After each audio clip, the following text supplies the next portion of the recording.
भारत में sir China की 3 warfare philosophy है which is ingrained sir. So China कहता है psychological warfare number 1, legal warfare number 2, media warfare number 3 sir.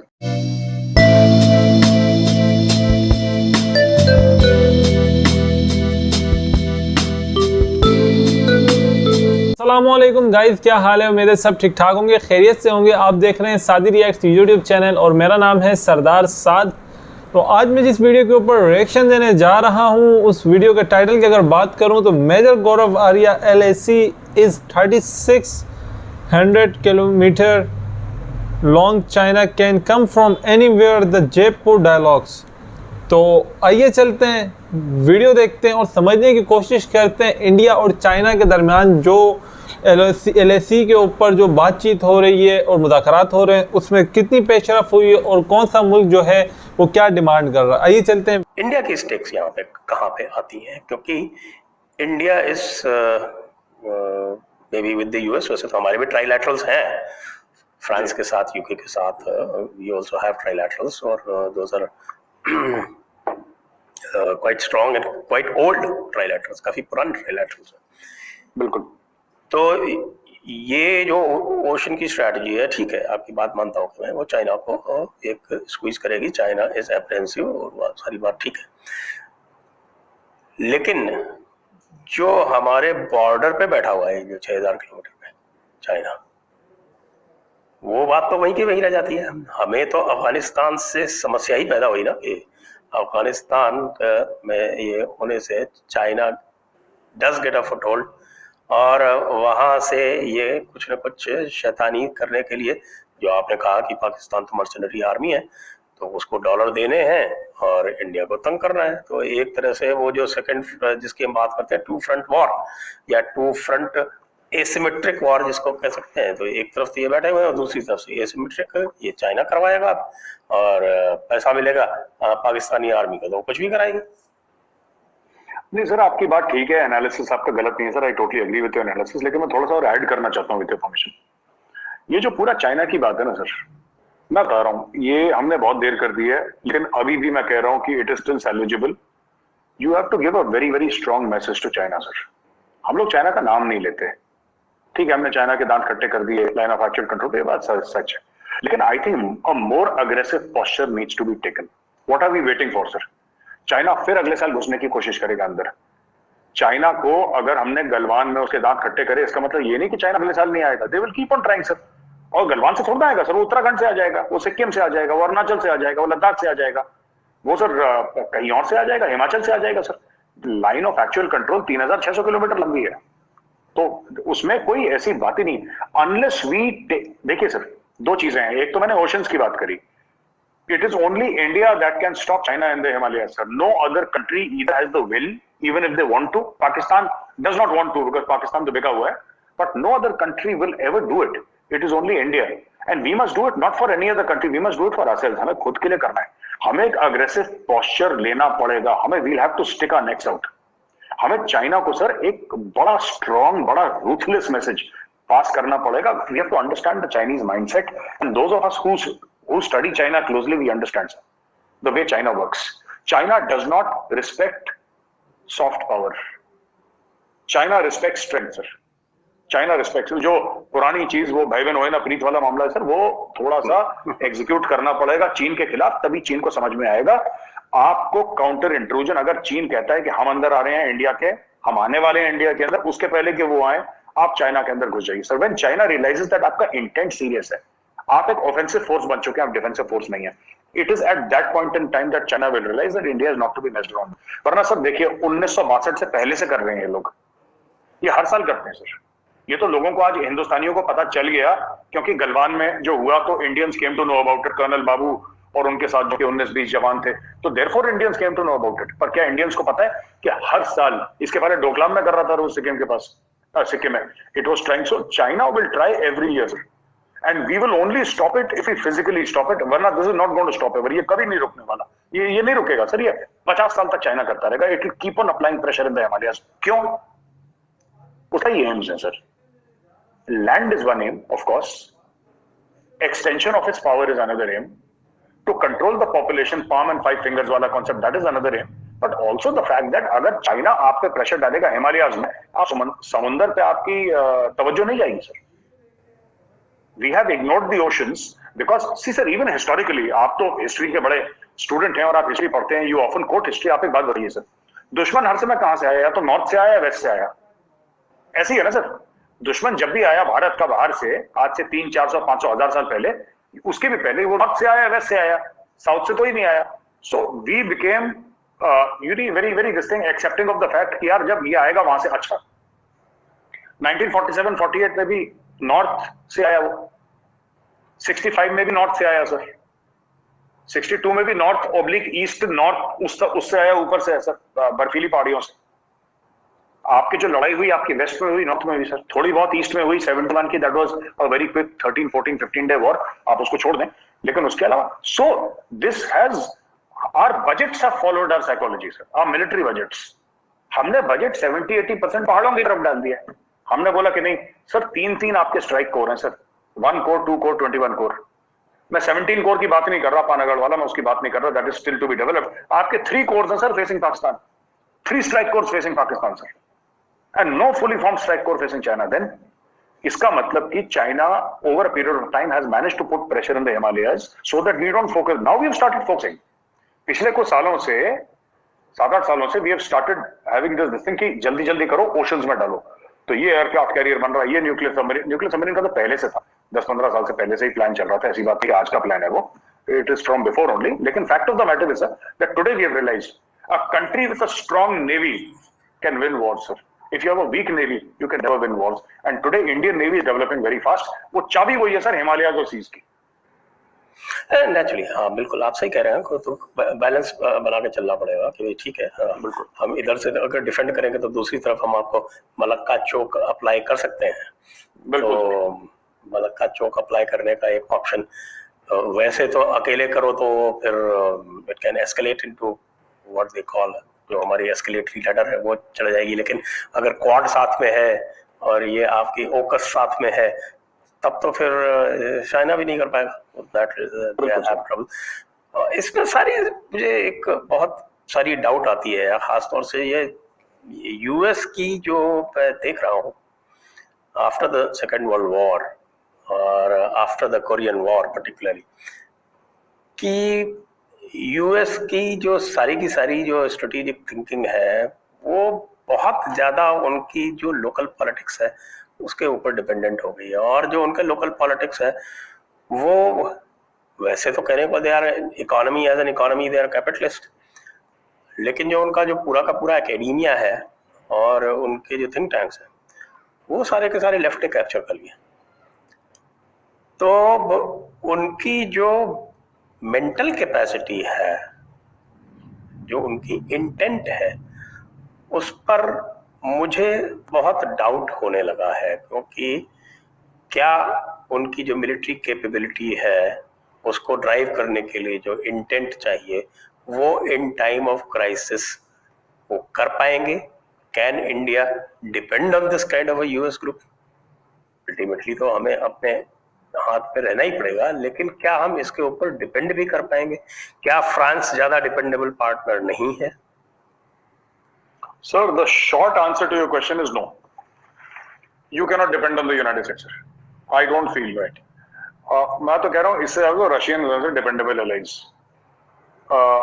चाहे बीच में भी हमारी 3-5 हुई, उनसे कोई डिसएग्रीमेंट्स हुई, लेकिन Russians are more dependable. American का सर ये बड़ा अजीब सा मामला है उनका कि they are always in that this thing mind frame of playing a T20 match sir. वो लॉन्ग टर्म सोचते नहीं कदा, वो मारा बल्ला बल्ला घुमाया चले गए. They are like that sir. उनकी कहीं पे भी इतनी रिलेशन आज की तारीख में अगर किसी मुल्क के साथ अमेरिका की अच्छी रिलेशनशिप है, it is not because America has stood by his friends. वो इसलिए है क्योंकि अमेरिका एक वर्ल्ड का सुपर पावर है सर, ओनली सुपर पावर है. 20-25 ट्रिलियन डॉलर पता नहीं कितने की इकोनॉमी है, उसके पास पैसा है, उसके पास डॉलर है, वर्ल्ड के इंस्टीट्यूशंस कंट्रोल करता है. It has the capacity to harm you if not do good. It has the capacity to harm a country. इसलिए लोग अमेरिका के पीछे पड़े हैं. France obviously, then we remember Kissinger what he said. Yes sir, बिल्कुल नहीं, बिल्कुल आप ठीक कह रहे हैं सर. और एक और चीज है सर कि मैं ये भी मानता हूं कि आपने फ्रांस की बात करी सर. पर at the end of the day मुझे ऐसा लगता है सर कि even France does not have the kind of power retired कि अगर कल इंडिया फंसता है तो फ्रांस हेल्प करेगा। नहीं करेगा सर, फ्रांस कर नहीं पाएगा, अगर चाहेगा भी फिर भी नहीं कर पाएगा। France does not have that capability and that capacity कि 8,000 किलोमीटर 10,000 किलोमीटर दूर अपना पावर प्रोजेक्शन करे सर। फ्रांस में तो इससे ज्यादा तो हमारा ही है सर कैपेबिलिटी। लेकिन मैं आपको एक बात बता दूं सर, अगर if we have to do anything, India has to build up his own capacity. ठीक है, यूएस हेल्प करेगा, ये हेल्प करेगा, वो हेल्प करेगा, वो ठीक है सर। ये जैसे हम खाना खाते हैं ना सर, खाना खाने बैठते हैं, US can be sir, US is not the main dish sir. ये दाल चावल रोटी सब्जी नहीं है यूएस। यूएस अचार है, पापड़ है, सलाद है, ये है sir. It is garnishing on the food sir. हाँ, it is not the main dish sir. Main dish India ने बनानी है sir. We have to have a powerful Navy, Army and Air Force, and we have to have political will. Sir अभी theaterization of commands हो रहा है यहाँ पे India में, बड़े rapidly उसके ऊपर काम हो रहा है, where you'll have one single boss and who's controlling everything. Theater commander is going to be the boss of that entire theater. Army, Navy and Air Force assets उसी के पास रहेंगे। ये सब चीजें जब हो जाएंगी ना सर अच्छी तरीके से, and you have to invest money sir. We have not been investing money in the armed forces sir. And एक मैं बात कहना चाहता हूँ सर, बड़ी कड़वी लगेगी आपके व्यूअर्स को, क्योंकि ये थोड़ी सी कड़वी बात है, लेकिन कहना जरूरी है सर। लोग समझते नहीं है the power of money. People don't understand sir, they don't understand the power of money sir. You get the फौज, यू पे फॉर सर, ठीक है। You get the army, navy and air force, you pay for. When you say pay for, I am not talking about paying the men, I am talking about the equipment sir. You need will to fight है, the brain and the strategic outlook है, but we need better technology, we need better platforms. अब लोग कह रहे हैं sir कि अफगानिस्तान में troops डालने की इंडिया ने क्यों नहीं सोची। We have now started building up strategic lift capability. एक जमाने में नहीं थी हमारे पास sir, we did not have. Once upon a time एक बटालियन लिफ्ट कर लेते बहुत बड़ी चीज थी sir. Today we have tremendous lift capability that needs to be enhanced 10 times over sir. Warfare बिल्कुल चेंज हो गया था, face of warfare. We are facing 5th generation warfare sir. We are facing non kinetic, non contact warfare sir. हम लोग जो warfare, हम लोग overall को कहते हैं सर इन्फ्लुएंस ऑपरेशंस। एक अम्ब्रेला टर्म है influence operations. Today we are faced with influence operations where the centre of gravity of conflict is not the army of the enemy sir, it is the people of the enemy country sir. The people of the enemy country have become the center of the conflict. The center of gravity of that conflict have become the people. Not by shedding blood. No, that's not what I'm talking about. Influencing the minds of people, sir. आप देखिए India में किसको पूछिए sir, China ने कैसा बड़ा settle करा है। इंडिया में पूछिए चाइना, अरे साहब चाइना बहुत बड़ा सुपर पावर है, चाइना बहुत बड़ा, चाइना ये, चाइना वो, चाइना वो, चाइना ये, दुनिया भर का चाइना चाइना करते हैं। इनसे पूछो पिछले 50 साल में चाइना ने लड़ाई कौन जीती है। अगर किसी ने हिस्ट्री पढ़ी है, they will know that 1979 they were hammered by the Vietnamese badly, sir. But China, ये China, it's perception management, sir. It's influence operations. China is managing to influence people in such a manner that you believe that the Chinese are a superpower even when they are not a military superpower, sir. Their troops are not battle tested. कौन सी लड़ाई लड़ी है चीन ने sir? एक 2-4 लड़ाइयों का हमें भी नाम भी बता दे, अगर वो इतना इंटेलिजेंट है तो बता दे।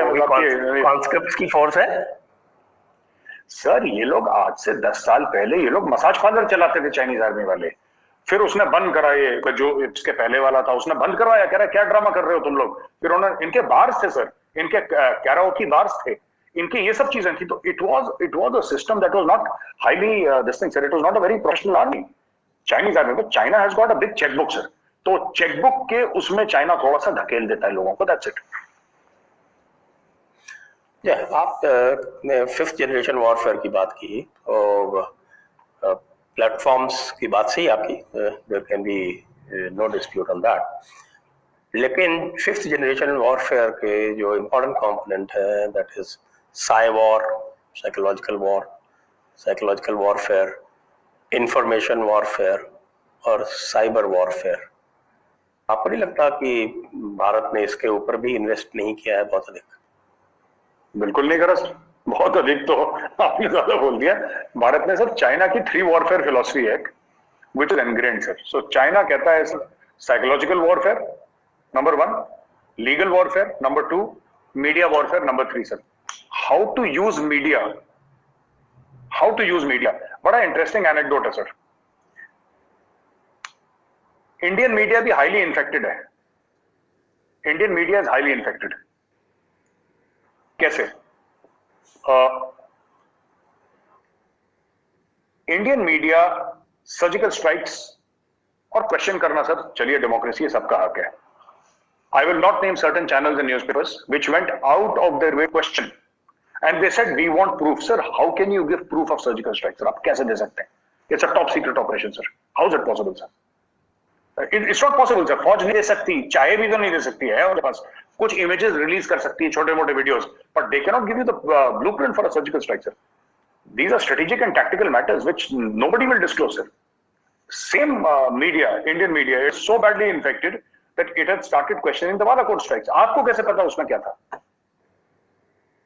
नवजोत सिंह सिद्धू, ऑनरेबल श्री नवजोत सिंह सिद्धू कहते हैं कि वहां पे तो कौवे मारे और पेड़ गिराए सर। अब ये देखिए बात ये होती है सर, ये भी एक किस्म की जंग है जो हमारे ऊपर मसलत करी गई है।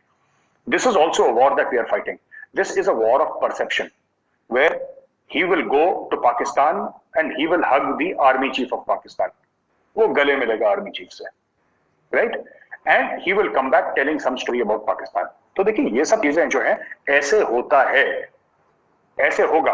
आपने एक किसी को, आपने एक कोई आपको गलत पॉलिटिशियन मिल गया, हर में गलत होते हैं पॉलिटिशियन, गलत लोग होते हैं।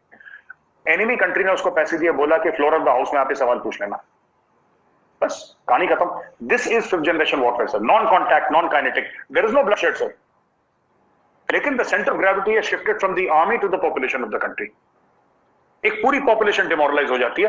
पाकिस्तान देखिए, पाकिस्तान के साथ क्या हुआ sir, without any fifth generation warfare आज तारीख में पूरा पाकिस्तान डिमोरलाइज है क्योंकि न्यूजीलैंड की टीम चली गई। अब छोटी सी चीज है सर, क्रिकेट की टीम वो तो खुद सुसाइड कर रहे हैं, खुद ही कर रहे हैं कि रा ने कर दिया। बस सर रॉ के चीफ को और कोई काम नहीं है, बस पाकिस्तान का क्रिकेट मैच कैंसिल करवाने का काम है और पूरी इंडिया सिर्फ साजिश करती है ऐसी चीज के लिए। ऐसी अजीब अजीब सी बातें करते हैं सर ये लोग। बहरहाल आप देखिए ना सर, कितना इंपैक्ट पड़ा उसका पाकिस्तान के पूरे एक मुल्क के मोरल पे, जो कि एटमी मुल्क है, द ओनली मुस्लिम एटॉमिक मुल्क which they never tire of telling everybody who comes. आप किसी पाकिस्तानी के घर में चाय पीने चले जाइए, वो आपको एक बार तो बता देगा कि ओनली मुस्लिम एटॉमिक मुल्क है। वो इधर सो हैप्पी विद दिस तमगा which they have got sir. But मैं आपसे एक बात पूछना चाहता हूं, कहां गया वो एटम बम सर? कहां गया वो जियो स्ट्रेटेजिक लोकेशन? कहां गई वो number 1 so called agency ISI? कहां गया वो number 1 so called army, Pakistan army, जो कि मुजाहिदों की और गाजियों की फौज है और जिससे लोग या तो गाजी होते हैं, शहीद होते हैं? कहां गई वो फौज सर? वो गायब हो गई सर। न्यूजीलैंड ने बोला ओके बाय बाय, बस अब end of story sir. So this is what. अब मुझे ऐसा लगता है सर किसी ने पाकिस्तान को सॉर्ट आउट करा है। मैं बता रहा हूं आपको, ये बोलता बहुत है ना सर इमरान खान को क्या है? Imran Khan, I was telling a Pakistani friend today, I was interacting with him on Twitter, on WhatsApp, and I told him कि अगर आप चाहते हैं कि इमरान खान खिदमत करे पाकिस्तान की, तो उससे बोलो 3 महीने के लिए चुप रहे, अपना मुंह बंद रखे sir. This is the best way he can serve his country by shutting up, sir. बोलता इतना ज्यादा है आदमी और फजूल बोलता है सर, फजूल बोलता है 24 घंटे। He is damaging his own। Sir इनको रॉ की जरूरत है सर, इनके पास देखो सर, इनके पास है कौन देखो, इनके पास है इनके पास है वो डब्बू जी कौन है सर इनका IT मिनिस्टर, वो मोटा वाला, क्या नाम ही भूल जाता हूँ उसका सर, चौधरी, फवाद चौधरी सर। फवाद चौधरी इनके पास शेख रशीद इनके पास है, फवाद चौधरी इनके पास है, इनके पास इमरान खान नियाजी है सर। और फिर ये कहते हैं कि रा की साजिश है। वालों को हमारा कुरैशी साहब भी तो है, उनको क्यों भूल गए? शानवाब कुरैशी सर, वो बाल काटता है, वो पीर है, पता है आपको सर? हाँ वो पीर है, वो पीर है, वो 10-10 रुपए के लिए बाल काटता है सर। ऐसी जोकरों का जमघट वहां पे है। फिर ये कहते हैं रा की साजिश। मैं तो रॉ वालों को कहता हूं तुम रिटायरमेंट लेके घर बैठो, ये खुद ही बर्बाद कर देंगे अपना मुल्क। तो गाइस ये थी वीडियो मेजर गौरव आर्या की। इस वीडियो की अगर बात की जाए या देखा जाए तो इसके अंदर बहुत सारे टॉपिक्स को छेड़ा गया। जो सबसे पहला इनका टॉपिक था, अगर उसके ऊपर हम बात करें तो LAC के ऊपर जो चल रहा है इंडिया और चाइना के अंदर दरमियान, तो उन्होंने बड़ा ब्रीफली बताया कि इंडिया और चाइना के दरमियान ये अभी से नहीं चल रहा, अब तो चलें ये मीडिया के ऊपर आ गया, लोगों को पता चल गया, आवाम को ये एक मतलब, क्योंकि ये टाइम जो है उन्होंने बताया कि सोशल मीडिया का दौर है और ख़बर जो है वो जंगल में आग की तरह फैलती है। लेकिन इससे पहले भी चाइना मुदाखलत करता रहा है। इन्होंने कहा अगर मतलब गलवान वादी में जो हुआ उससे पहले वो हिमाचल में हो सकता था, किसी और जगह इंडिया का जहाँ चाइना के साथ बॉर्डर लगता है, 3600 किलोमीटर का बॉर्डर है, तो इस 3600 किलोमीटर के दरमियान जितने इलाके लगते हैं चाइना मुख्तलिफ जगहों से इंडिया के अंदर मुदाखलत करता रहा है। और मेजर गौरव आर्या की जो बात है, इन्होंने कहा कि यार इंडियन जो मिलिट्री है और इंडियन जो पॉलिटिशियंस हैं, इनको भी सख्त जवाब देना चाहिए चाइना को। मैं समझता हूँ, देखें, टेरिटरी की कोई भी शख्स है, उसकी जो कोई भी शख्स कह रहा हूँ, कोई भी मुल्क है, जो उसकी ज़मीन जो है उसकी हिफाजत उस मुल्क की फ़ौज का काम है और इंडियन अफवाज इसको बखूबी निभा रही हैं। हत्ता कि गलवान वादी के अंदर एक बहुत बड़ा क्लैश हुआ जिसमें चाइनीज़ फ़ौजी भी बहुत सारे ज़ख्मी हुए और इंडियन फ़ौजी भी बहुत ज़्यादा हुए। वक्तन बवक्तन मतलब 4 से 5 वीडियो सोशल मीडिया के ऊपर बहुत ज़्यादा चली, जहाँ पे चाइनीज़ फ़ौजी और इंडियन फ़ौजी आपस में लड़ते हुए नज़र आ रहे हैं और कुछ शहादतों की भी मतलब वो ख़बरें मिली कि भाई इनकी तरफ से भी हुई, उनकी तरफ से भी हुई। लेकिन असल मसला ये है कि मेरे ख़्याल में जब मुझे लगता है, जो वीडियोज़ हमने देखी है कि इंडिया और चाइना के बॉर्डर के ऊपर फेंसिंग नहीं हुई, खारदार तार नहीं लगी हुई, शायद ये भी मुदाखलत की एक बहुत बड़ी वजह हो सकती है।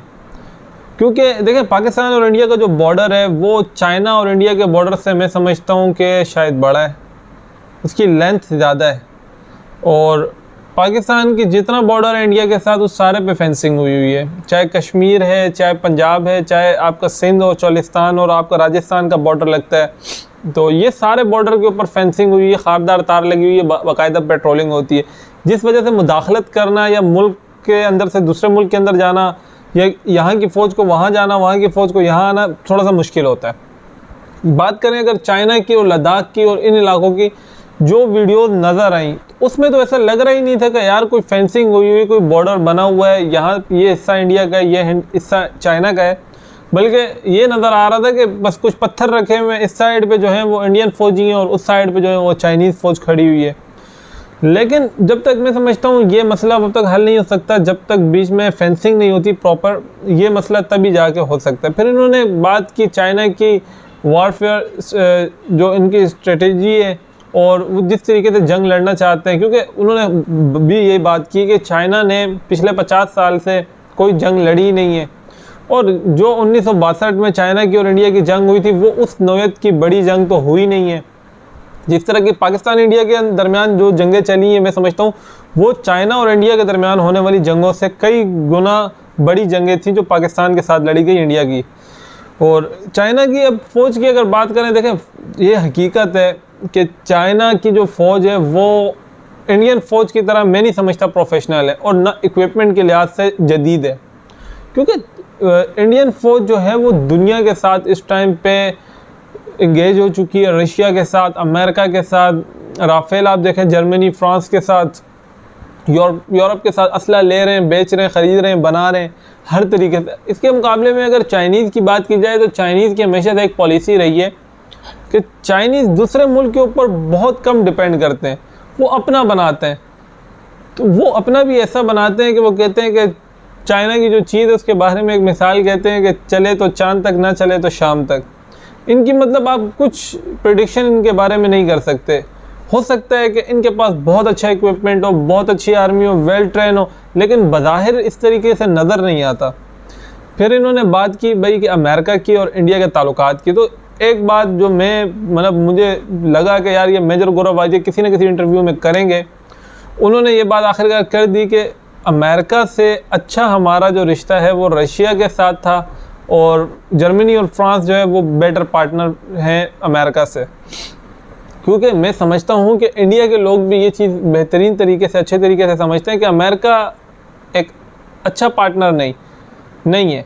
और जिस तरह इन्होंने बात की कि अमेरिका जो है वो T20 खेलते हैं, खेलने के बाद अपना मफाद पूरा हुआ, जो साथ में मुल्क होता है उसको किक आउट करके निकल जाता है, अपना मफाद पूरा करके पीछे जो होना है उसने कोई सरोकार ही नहीं है।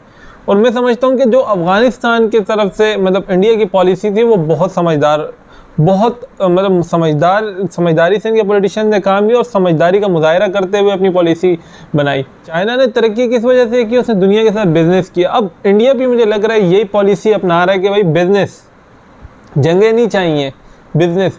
और मैं समझता हूँ कि यही पॉलिसी इंडिया की एक दिन बहुत बेहतरीन और मजबूत पॉलिसी बनने वाली है आलमी दुनिया में और इसके समरात अभी से नज़र आ रहे हैं। तो गाइज़ ये थी वीडियो, अगर आपको अच्छी लगी है तो कमेंट सेक्शन में बताइएगा। और इसके अलावा जो कि नए हैं हमारे चैनल के ऊपर, जिन्होंने हमारे चैनल साइदी रिएक्ट्स को सब्सक्राइब नहीं किया हुआ, अभी जाएं, लाइक करें, सब्सक्राइब करें और सपोर्ट करते रहें, ताकि आपके सपोर्ट के साथ इसी तरीके से हम आपके लिए वीडियोज़ लाते रहें। मिलते हैं इंशाअल्लाह ताला फिर नेक्स्ट वीडियो में। अस्सलाम वालेकुम।